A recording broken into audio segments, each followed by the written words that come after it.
Salve família encarando, aqui quem fala é o Davi, seja muito bem-vindo ao nosso humilde canal, meus nobres e queridos irmãos. Hoje quem vai fazer o vídeo não é eu, vai ser um padre que realmente é digno de admiração, porque ali na sua posição de liderança, ele ensina às ovelhas os reais problemas que as mantêm como estão, em situação de desespero, que é essa situação que o Brasil se encontra agora.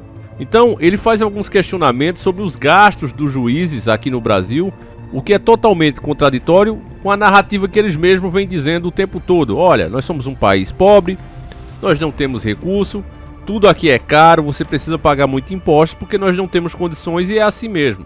Mas se você comparar o que os nossos juízes têm de regalias e o que eles recebem como auxílio de moradia, mesmo tendo mais de 60 imóveis, é uma coisa absurda e contraditória. A corda no Brasil sempre arrebenta no canto mais fraco e você não vê exemplo da parte de cima das cortes. Quanto mais eles falam em cortar salário seu, direito seu, que você conquista trabalhando com muito suor, quanto mais eles falam nisso, que é preciso você se aposentar com 100 anos, porque senão você vai quebrar o país, eles mesmos não se dão um exemplo. E é o que o padre fala aqui, e eu convido você para prestar muita atenção nas palavras dele. Vamos lá.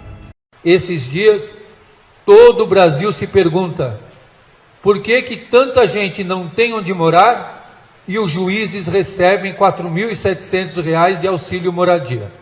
E até o juiz que é casado com uma juíza, que se acha a última trincheira da moralidade, eles moram em casa própria e os dois recebem auxílio moradia. Os milhões que os juízes recebem auxílio moradia daria para construir mais de 50 mil casas para quem não tem onde morar. Então, é a pergunta do Jó: por que eu sofro tanto nesse mundo e não tenho um lugar onde morar? Quando que o juiz, que já recebe um grande salário e tem casa própria, mas ele precisa, porque é direito constitucional, receber o auxílio moradia. E por isonomia, até o que não precisa, recebe também. Hoje, num dos jornalões, tem a notícia de que um juiz, um desembargador, que tem 60 casas próprias, 60 imóveis, ele recebe auxílio moradia. E o povo que está aqui na Bresser e que incomoda tanto a Moca, os que recebiam auxílio aluguel da prefeitura de R$ 400, foi cortado. E muitos que tinham conseguido alugar um lugar, voltaram. Vocês viram como aumenta? Está chegando, daqui a pouco, chegando no Guadalajara. Por quê? Os que tinham auxílio moradia perderam os R$ 400. No Brasil, diferente de outros países, o contraste entre o povo e a magistratura é de 5 pontos. No Brasil é de 15. Se fala tanto da reforma da Previdência, mas não se fala da reforma do Judiciário. E para aprovar a Previdência, serão gastos 320 milhões para comprar a consciência reta dos deputados. Então, esse é o que o Jó pergunta. Por que o povo sofre tanto? Por que o povo sofre tanto? Por que o desempregado está amargando o desemprego e a frustração de não conseguir trabalho?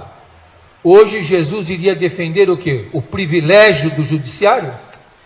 Ele ia dizer que está bom que os juízes ganhem auxílio moradia e os pobres morem na rua? Jesus ia falar isso? A gente tem que trazer Jesus encarnado na vida. Hoje em São Paulo, onde é que Jesus estaria andando? Nas cortes? Nos tapetes vermelhos dos poderosos? É lá que Jesus iria andar? Jesus ia andar nos shoppings de luxo? São Francisco, quando ia a Roma, ele ficava na praça com os leprosos. Ele nunca ficou lá na corte do Papa. Ele ficava na praça junto com os leprosos. É assim que São Francisco vivia. Por isso que o Papa Francisco chama atenção para o despojamento, para a simplicidade de vida e para conhecer Jesus. Jesus fez tudo o que não era para fazer. Por quê? Entre a lei de Deus e o bem da pessoa, Jesus faz o quê? O bem da pessoa. Entre a regra, a norma e o bem da pessoa, o que é que se faz? O bem da pessoa. Que coisa, se os nossos juízes soubessem disso, todos iam renunciar ao auxílio moradia, né? Pelo bem dos pobres, pelo bem das pessoas. Contra fatos, existe argumento, meu irmão? Só para reforçar o que o padre disse, para você ter noção, essa matéria aqui, ó.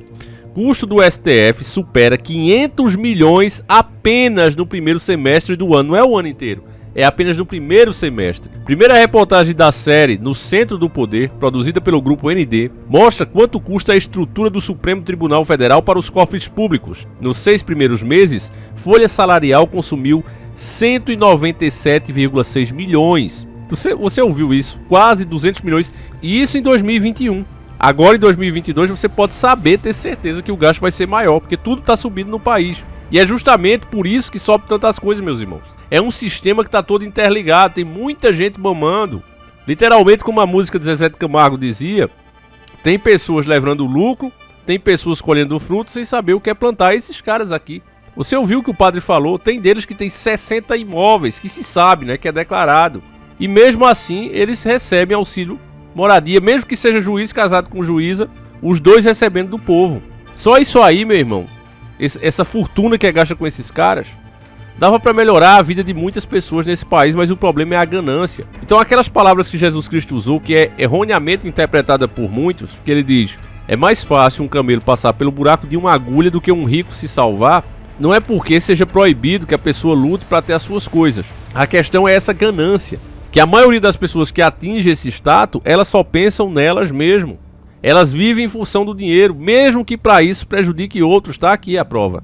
É diferente de quem ganha honestamente, fazendo um bom trabalho, um bom serviço, é diferente. Esse tipo de pessoa merece tudo que tem. E o próprio Deus tem vários, né, exemplos na Bíblia de pessoas que foram abençoadas com muita fartura, porque Deus é Deus de vitória.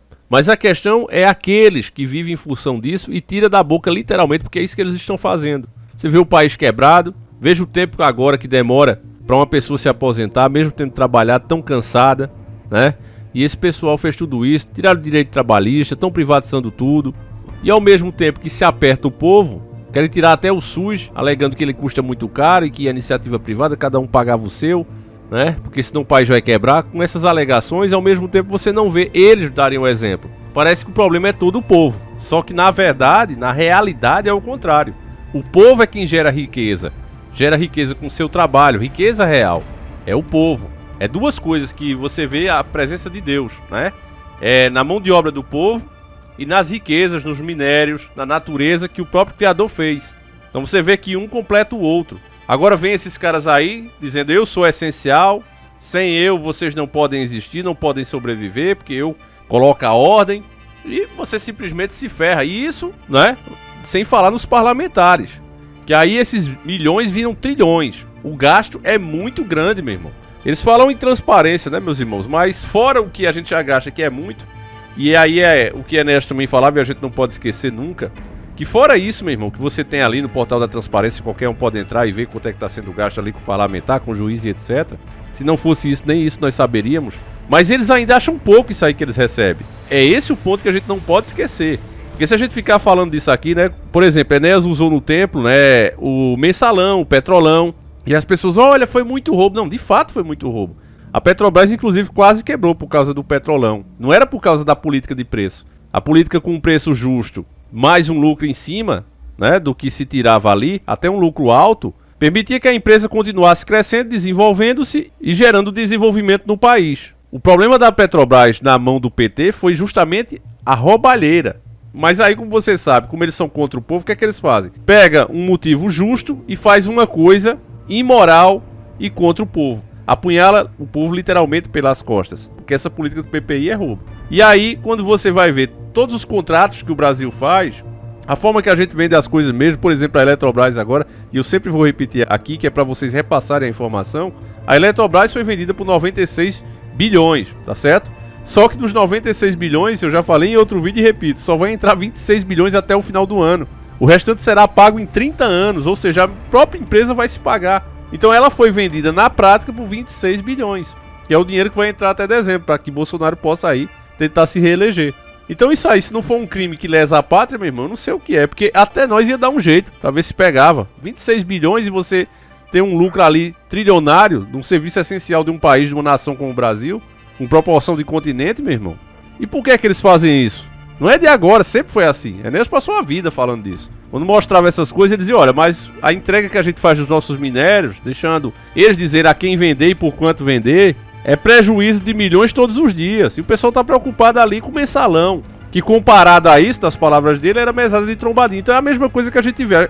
Isso que acontece com esses juízes é muito dinheiro, você mesmo viu. Dava pra fazer muitas casas pro pessoal morar, amenizar a situação do pobre. Mas não é isso que sangra a nação de verdade. Isso aí só escancara a pouca vergonha deles, né? De argumentar que precisa cortar algum benefício que o povo tem, mais do que justo pela quantidade de imposto que paga. Aí eles, não, mas é porque o país está quebrando. Mas eles mesmo não dão exemplo. Por isso é que eu trago essa matéria. Mas eu sei muito bem que o problema do Brasil é a forma que a gente negocia. É a forma que a gente entrega nossos bens à iniciativa privada, que simplesmente manda e desmanda aqui, através das suas grandes empresas, através de contratos internacionais, que é outra coisa que eu já comentei aqui. Eu não sei como é que o presidente faz um contrato de longo prazo, de algum determinado bem do país, acima do mandato dele.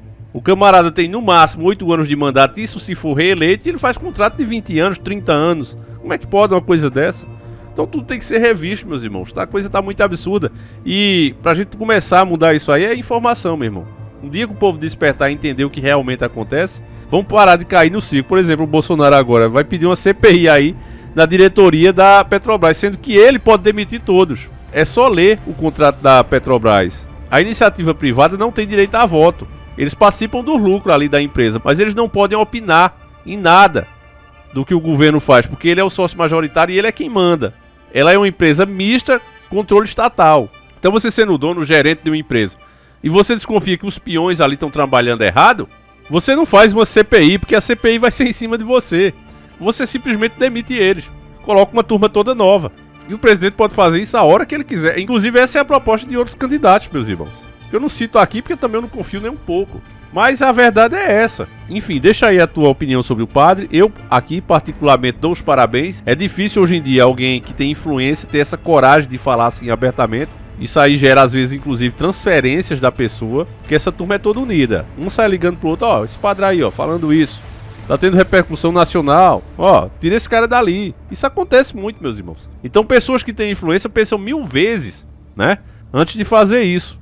Eu mesmo aqui poderia gerar mais audiência com outros temas, mas me acovardar dos temas, porque vai ter pouca audiência, porque eu vou perder inscrito, eu não faço isso. Eu acho que é essa a diferença, mais uma vez lembrando das palavras de Jesus Cristo, né? Que o problema é você viver em torno disso, você só faz as coisas se for lhe gerar sucesso, se for lhe gerar dinheiro. Aí sim eu considero essas pessoas escravas do dinheiro, escravas do sucesso. Enfim, meus irmãos, deixa a tua opinião sobre esse padre. Deixa aqui mais uma vez meus parabéns. Quero saber a tua opinião, vou ler aí nos comentários. Nós voltaremos amanhã, se assim o Criador permitir. Fiquem todos com Deus. Nós estamos postando 2 vídeos por dia, um às 5 da tarde e outro às 7h30 da manhã, como sempre. Aguardo vocês nos nossos encontros. Que Deus proteja cada um e fui!